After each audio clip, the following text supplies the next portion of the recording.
সূর্য ওঠার আগেই জেগে ওঠে গ্রামের মানুষ। হাতে কোদাল, কাঁধে ঝুড়ি, জীবনের তাগিদে বেরিয়ে পড়ে তারা।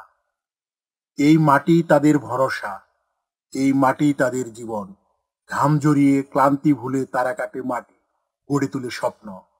কখনো রাস্তা বানায়, কখনো জমির মাটি সরিয়ে আনে নতুন সম্ভাবনা। এক টুকরো জমি, কিছু সবজি আর নিজের শ্রম, এটাই তাদের জীবিকার উৎস।